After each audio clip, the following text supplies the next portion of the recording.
all. Firstly, thank you for attending this session and during this time.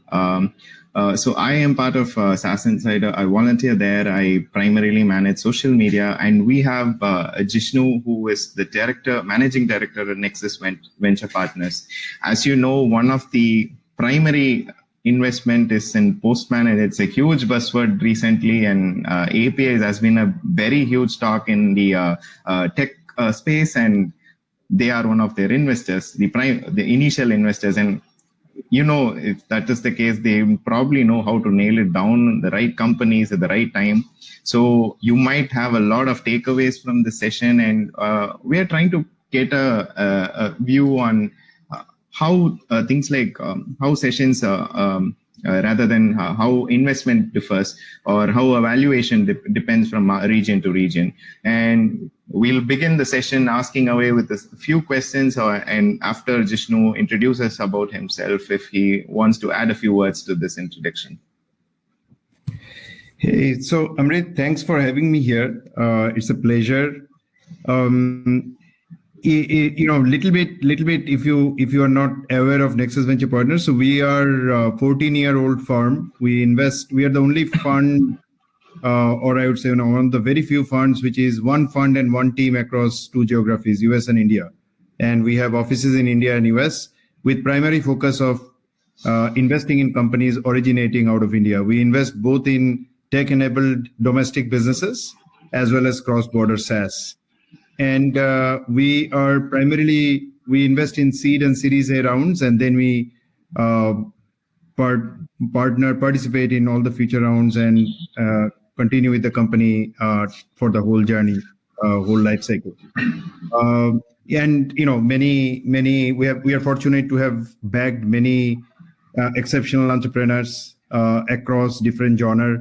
SaaS specifically is one of the sectors which is very close to our heart. I would say, catalyzed this sector back in 2007, 2008, when SaaS investment was not a thing or not in fad in India, where technology in India still used to be predominantly software services, IT services. So I think since then, over the last decade, we have seen many unicorns emerge in cross-border SaaS, and it has been a wonderful journey, and I'm here to share some of our learnings through that journey for the benefit of those entrepreneurs who are out here and aspiring to be entrepreneurs. Yeah, I think this session is very tailored towards founders and aspiring founders who really want to start a company and then start off in a big way. And I must say that Jishnu is from a tech background. He understands tech really well, and then has become a serial investor. And you will probably be in for a treat right now. And I'm going to start off with the first question. You have been a serial investor, like just mentioned. So it's a long time that you have been investing. There must be something that you've learned which literally changed the way you decided how to invest, be it how you decide a founder or a company. Is there anything that you could let us know in that front? Yeah, very good question. Now, as I reflect my 13 years journey as a venture investor, I can't really point to any step function moment, but it's definitely a continuum. Whereas investor, we are learning every day. Just the mode of learning changes, or the scope of learning changes from what I learned in 2008 versus what I'm learning in 2021. Now, at the end of the day, fundamentally, what is constant is what inspires us to be a good company and a potentially good investment. I would say two main vectors, and that's where as an investor, people start and people get better at it.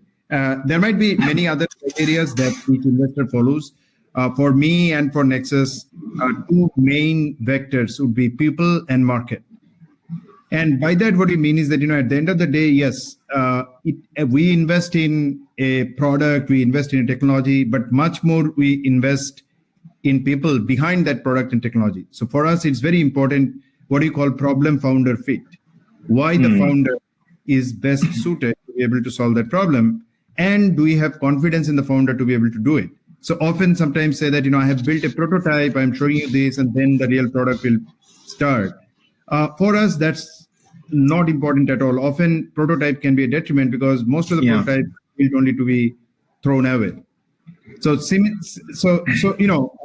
very important is people. And when I say market, by that, what we mean is that, at the end of the day, there are a lot of great businesses. Not all businesses become venture fundable. And one of the reasons is that, as venture investors, we run funds. And depending on size of the funds, whenever we are investing, we always keep an eye on, can this be a meaningful company that does justice to the problem being served, and B, can be of significance for the fund. So how big it can be is a very important question. Now, when we are investing that seed and Series A stage, we don't have much data. So it boils down to taking a call and having some conviction. So there are really two aspects of it is, either you are disrupting a very large market, which means a market exists, products exist in that market, but you are coming with orders of magnitude better product in any dimension. There can be several dimensions. So you disrupt that market. Or you come up with totally new product, introduce new technology to create new use cases and new market. And both cases, like when it is an existing market, sometimes it's easier to say that, okay, if you can crack it, then it's very large. When it is a new market being created, there is a leap of faith. And that's where I think, judgment comes. So to your question of what is the learning, I think over time, those judgments become better, hopefully, if somebody is doing a good job as an investor. Both judgment in terms of market and judgment in terms of people. I would like to dwell into the disrupting markets. So we just ran a poll and we see that 92% of the attendees are from India and Southeast Asia, apparently. I didn't expect that turnout, but from who were answered. So we just wanted to understand, like, okay, if a startup from an India or a South Asian market is going for investment, how are they at a disadvantage, or how is a Silicon Valley startup has a fundamental advantage over a startup from these regions? Does it affect valuation? Because I'd like to dwell deeper first, but just to know, is there a fundamental difference between companies being started up in Silicon Valley and these regions? So, the short answer is that the difference, the gap is getting narrower by the day. Now, of course, something to know about Silicon Valley, this is happening for last 5 decades. So there is a lot of learning, a lot of ecosystem, a lot of kind of like, learning that passed on from generations of entrepreneurs, a lot of examples. So it has become, kind of like what I would say, kind of as people say, like all these examples, not so much Silicon Valley per se. Silicon Valley epitomizes a lot of this great entrepreneurial work and success that has become the temple of entrepreneurship, so to say, right? But what is really, really remarkable, and we are seeing, I'm investing in India and I'm tracking, and Nexus is tracking India for last 14 years.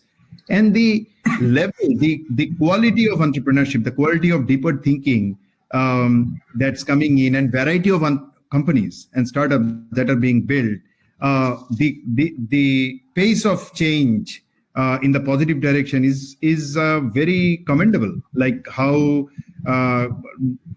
narrowing, like there are many entrepreneurs whom we are coming in India who are definitely above and beyond, like much ahead of many, so to say, average or even like, top quartile entrepreneurs in the valley.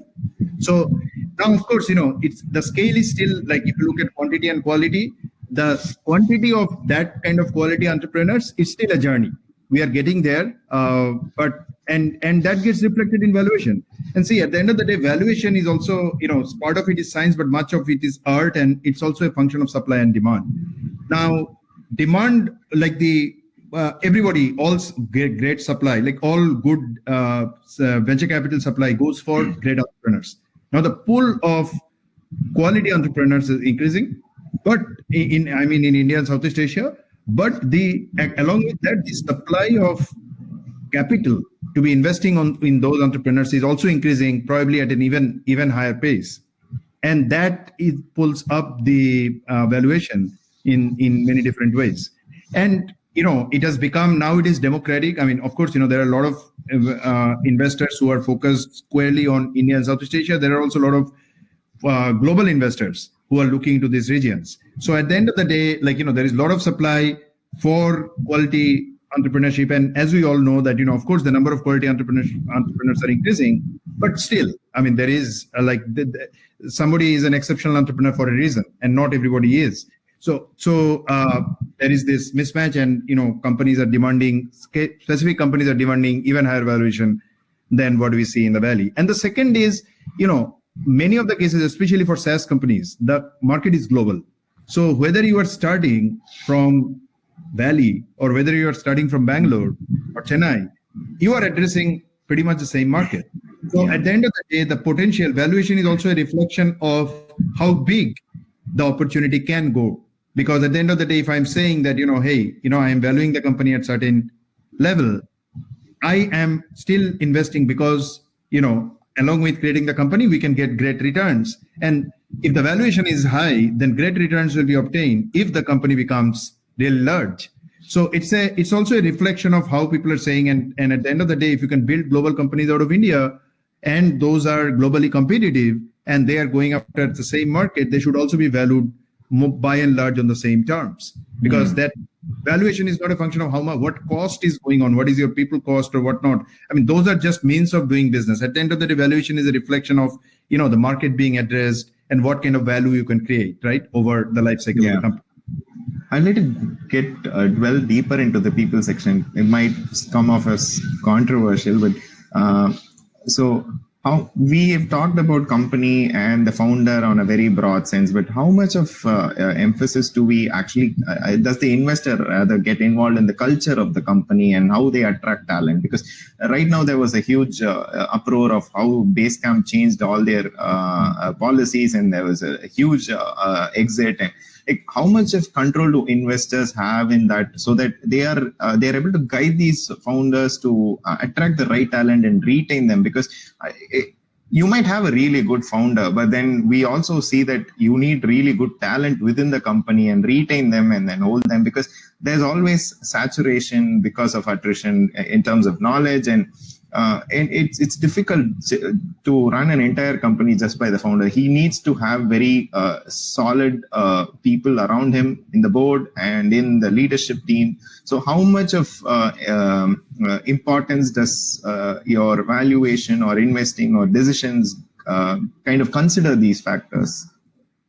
So, especially at the earlier stage when we are coming in, at the time of decision making, it's really a leap of faith. And because at the end of the day, we are probably only talking to the founder and the founding team. So we don't have data point in terms of all the other kind of these factors. We try to gauge that by references and all that, who we know, who know these people and that kind of stuff. But the point that you're making is very, very important in company building. And as early investors, especially investors like us who are taking active board seats and want to be thought partner for the entrepreneurs in building companies, it is extremely important, because at the end of the day, company is the culture you build. Now, culture cannot be done in a kind of culture is what you do, not what you say. So what we see our role as, we are coming in as a thought partner in an outside in aspect way, which means that, we, at least I consider that it's a responsibility for me to bring in all the best practices which I know and bring in my judgment and pass those along to the entrepreneur for his or her consideration. Now, of course, culture varies and, it's nuanced, but one thing is constant, it flows from the top.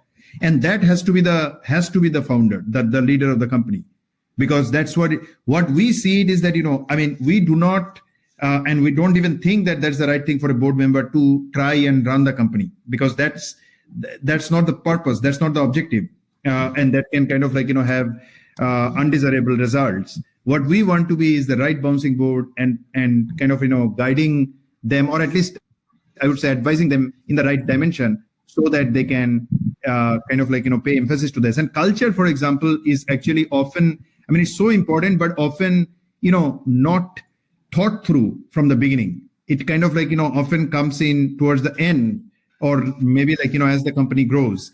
I definitely see it as a very important aspect that entrepreneurs from beginning should actually focus on, because very soon, once you have, as they say, A players bring in A plus players, you have to set that thing, and then who you bring in, cultural fit is a very, very important point, often more important than how smart somebody may be or maybe not. Now, what that cultural fit is. So there has to be, we encourage, founding team to articulate themselves, what it is, what's not, what they think is important. And then you just operate that way. Not just, yes, sometimes you need to articulate, what you stand for, what are your values, but you operate that way. And then, it will just percolate through the organization. Let's say I start a startup in India or Southeast Asia, and I have to move up the market, like for instance, regions like Europe or LATAM, areas like that. How do we beat that culture barrier, or do we partner with such companies? Because the go-to-market strategies and your product market fit are going to determine where your product kind of can be sold. So maybe we can dwell into that a little deeper as to helping founders make a decision as to where to get into, because US market is only so big, but I might have a product which is large enough that it can cater to a wider audience. How do I break that barrier and then expand to that areas? With remote working also coming into picture, can I effectively utilize this? And if I start a company where I have a lot of remote working employees, can I expand into these markets easily? Is there any insight you can give around that? Yeah, I mean, lot of questions there, and very important topic. So I will see. First of all, I mean, of course, we have seen time and again, thankfully, at least, we are not discussing this in 2008, we are discussing in 2021, and we have already a lot of examples of startups from this region who have successfully addressed global markets. Now, if you look at, what has happened, and at least, the kind of companies, if I look at just our portfolio for a moment, and, who has kind of succeeded doing that, they have taken a product-led approach to company building. By that, what we mean is that, we did not kind of force feed a market on saying that, we did a top-down analysis and trying to understand, okay, let's go to this market, that market, or whatnot. We rather focused on who is the user for whom I'm building the product, and we build a product which can be self-served to the user and can also be self-discovered by the user. So we say self-serve product and self-serve go-to-market. So that kind of, and I'm not saying for all kind of companies or all ideas or all things, this approach can be followed from day one, but the core of it is basically at least identify who is the user, articulate it clearly, the audience, and build something which serves their needs. Like whatever need you are going after, build something which beautifully serves that need. And then let the product get adopted. What that is doing for you is that, through that, you are automatically discovering the market. And gradually kind of as things, the base kind of grows in, then you can take your next step in terms of, how do you organize your team? Like now, depending on what sectors you are serving, you can still keep on expanding market and kind of acquiring users or customers in globally sitting out of India. I mean, we know of companies, who have been able to do that.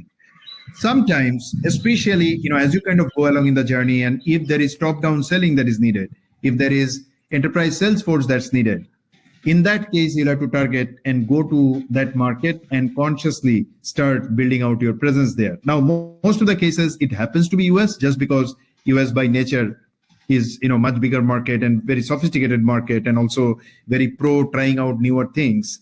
So basically, and then you have to do all the things. But I think, for the spirit of this conversation, I think the takeaway would be, as much your approach to go to market is product led, better served you will be. And then, of course, you would have to do several analyses in terms of how you go about and address. Now, on cultural thing, especially for SaaS companies, especially software companies, where technology is the dimension. I mean, technology is a great unifying force. Software is a great unifying force, and as long as you are kind of like doing it in a way that things are well, kind of like people know what they're like. People are accountable.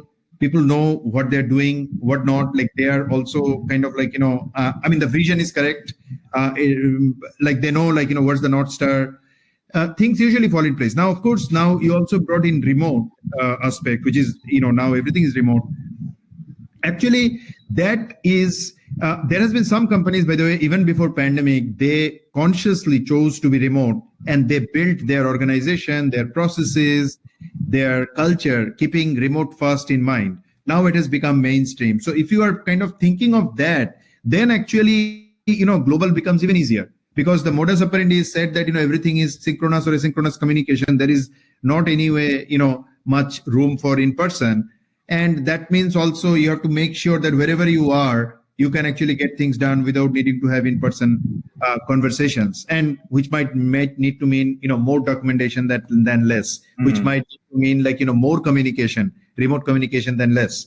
There are also newer tools that are coming up, which allows you to do a lot of things asynchronously versus needing always to do things synchronously, because timing difference, time zone differences, and all that also play a lot of role.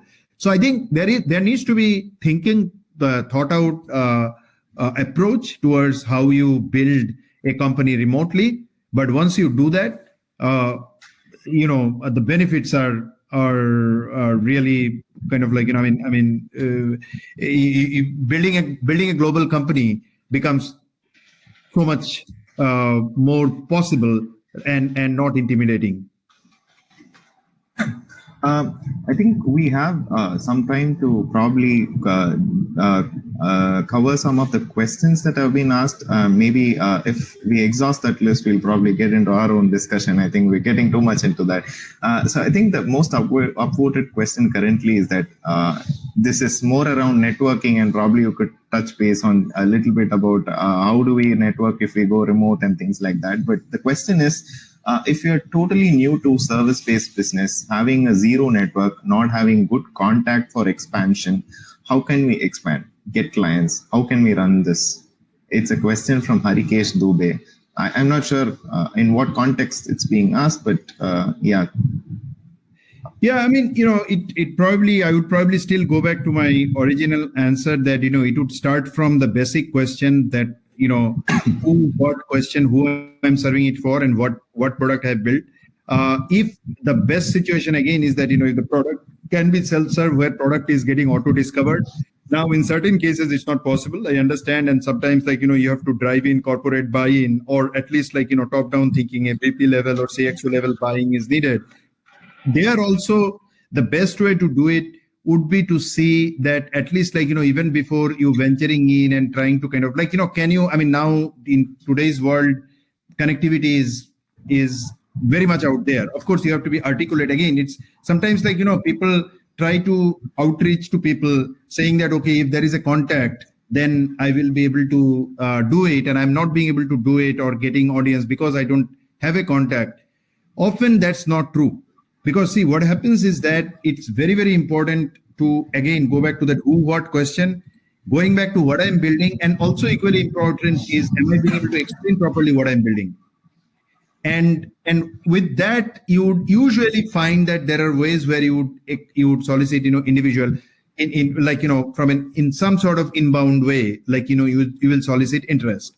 The other part is that, which actually now more and more companies are following, is more active outbound. Now there are a lot of ammunition tools are available where if you can define the who part again, who is your ICP, ideal customer profile, if you can define it properly, then there are ways to reach out to them globally, which was not possible, let's say, 5, 6, 7 years before. So you don't really need to have contacts and kind of some relationship to be able to open doors. And many companies are doing that today.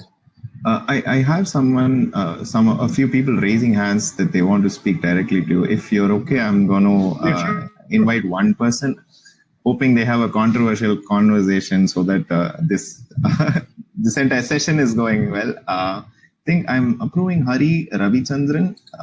Just give me a second. I think he should be able to join now. Yeah. Hi, Amrit. Hi, Jishnu. So, of course, mine is a little controversial only. So, Jishnu, one thing that I wanted to ask you here is that, so we've been I'm one of the volunteering team for SaaS Insider, and we've been volunteering for a certain particular project, which is the Insider Circle, the Founder Investor Private Network. And we have a project that creates an investment corridor between the Western countries, Australia, Singapore, and overseas investors to invest in Indian companies. And this is a project that's been going on for a few months now, and we are seeing great results.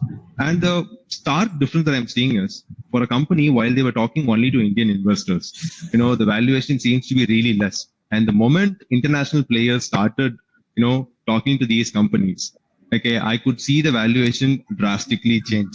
Okay, and when the investor is asking for 8 million valuation or 6 million valuation, initially it's no, it's a big no, or even a 5 million valuation is a big no. What we get is 1 or 2 million valuation. But the moment the foreign investor comes into play, people are suddenly okay with giving the valuation that the founder asked for. And here my question is, are Indian investors being bullish in negotiations? So I will tell you, I will be surprised if the companies, I will be delighted if the companies I want to invest in, if they accept 1 or 2 million valuation. I don't get to see that kind of company. That is not the entrepreneurs I'm talking to or I want to invest in. So the point I'm saying is that, at the end of the day, it's all a point of supply and demand. Now, it's a great thing that's happening that external investors also coming in. Basically, what is happening is that, it's a great democratization that's going on, which is like supply. There is capital, supply of capital for the entrepreneurs who are doing great things, right? And eventually it gets balanced out. And at the end of the day, see, sometimes that has also other effect, because because a lot of people are coming in, sometimes actually global investors also come in and they give something because they want an option value. You can debate what is right or what's not, but at the end of the day, it is paramount for an entrepreneur to say that at least in earlier stage that you are getting the right investor to come in, who will put in the effort, who will work with you, will think with you, able to build something meaningful. Otherwise, the whatever valuation, if this is totally unjustified and very high, that actually sets you in the wrong path, because your expectation gets set to a different level. Next round, when you are doing what you have to show to kind of get to next round valuation, which is meaningfully higher than what you have gotten now, also becomes very difficult. So it's a nuanced answer, but actually the point that you are saying is a great thing for entrepreneurs. And, and sometimes again, there is a supply demand quotient equation for all these things always. And moment kind of more capital is available, then, the market finds some balance. At this time, I would have to say that, it's fantastic for entrepreneurs. It's what is going on now. Of course, I also tell entrepreneurs always that, don't get into too much of adrenaline high, because, here, okay, it's a vanity metric sometimes. I always remind that real valuation actually is the valuation at which you exit. The rest of the valuation are all really on paper. So it's very, very important you put things into context. Never, ever see valuation in isolation. That way you will do disservice to your company. Thank you, Jishnu. I'll leave the stage so other questions can be answered. Thank you. Thank you. Yeah, I probably take one more question which was upvoted more than the previous question. I'm not sure what the question is about. If you were to start a SaaS offering venture today, what problem would it solve? It's okay, I will probably read it as being, if you're starting a SaaS company, what will you do? It's from Sridhar from billioncard.com. I'm not sure if you've heard of it, but yeah, this is the question. Yeah, honestly, I hope I knew the answer. If we are learning from entrepreneurs every day, and entrepreneurs always have this unfair observation. And honestly, if I had to, when I thankfully I got to meet Abhinav Asthana, founder of Postman. If I knew what is, I had no idea what he's building before I got to talk to him and understand what he's building. So most of the cases, it is like that, and ideas are abundant. So now to broad question is really, it's a golden time to build companies using SaaS, and not just SaaS, enterprise software. If you just talk about, because ranging from every bits and pieces, processes, applications, development modus operandi. All these things are really getting redefined by software. And now, software is also getting nuanced. Previously, software was if then else. Now, software is becoming intelligent with the advent of AI and machine learning. So, yeah, I mean, it's very difficult to pinpoint something, but if you just peek through any problems ranging from across industries, healthcare, logistics, education, financial services, you name it, right? I mean, there are so many problems which are still yet to be solved. And I mean, dwelling deeper into AI and ML, do you think that AI could make a better investment decision at some point? Is it even possible? Are people working on it? Can they be better than humans in making a decision? What factors do you think might be very important?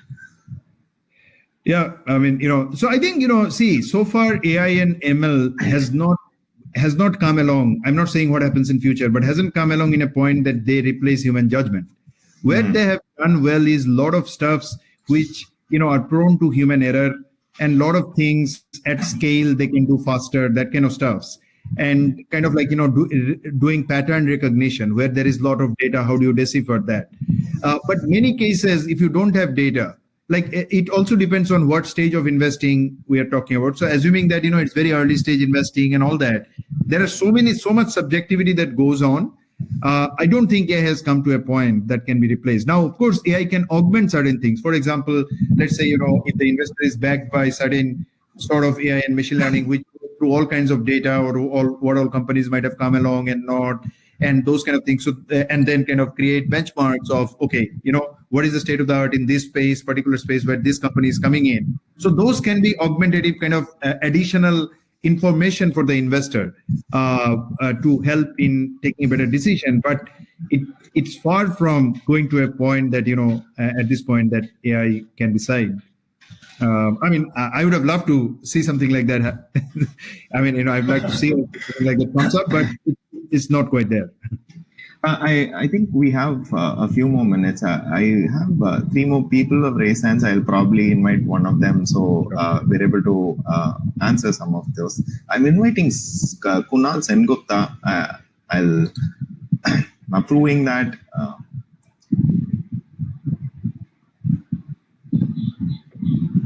Let me see if they're able to join.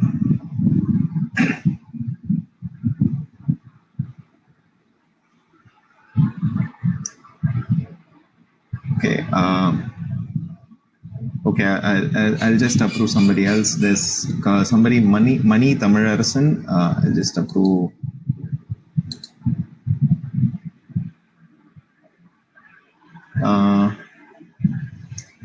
Okay. The last person there's one more person. I'll just try approving them as well.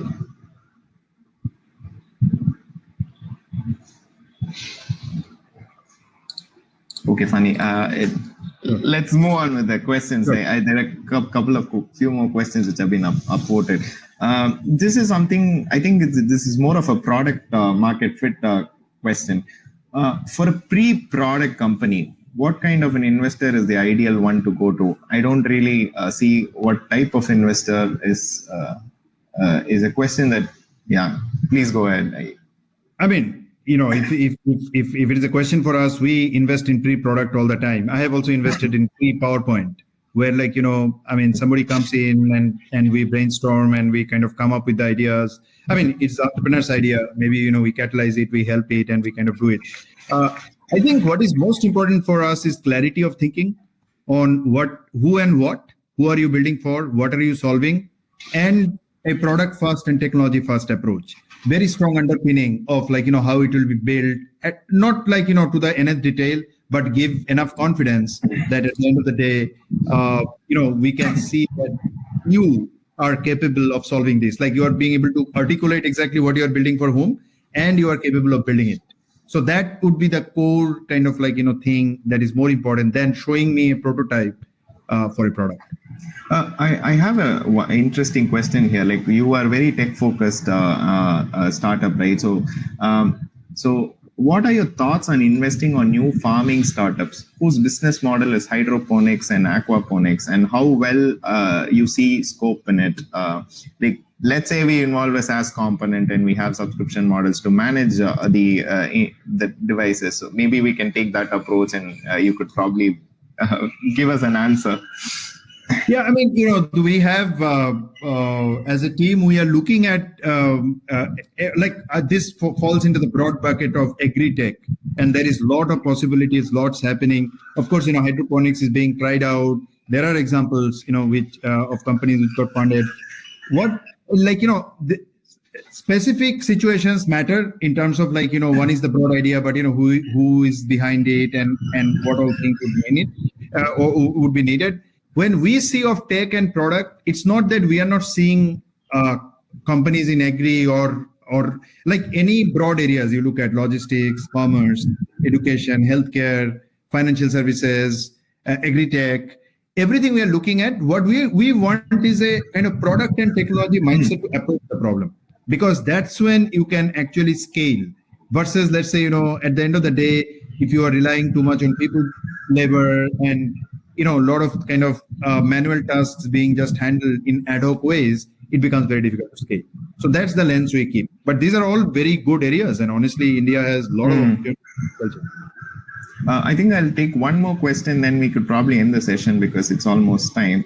So the last question is, between seed and Series A, right now, where are you seeing a higher valuation pressure in India? This question is from Nikhil Kapoor. So, by definition, Series A, in fact, seed investments, seed valuations are also going up. Series A, by definition, is more where there is, higher pressure, because Series A means at the end of the day, from seeds, some of those have kind of risen above the sort of noise level to a signal that other investors are caring for more. So as you kind of go up, there is always scarcity of people who go to the next level. And, accordingly, valuation also picks up. Interesting. Jishnu, I would like to thank you for all your time that you, it's quite late at your time zone. Thank you for joining us at this time, and really appreciate having you partner with us and get on stage with us.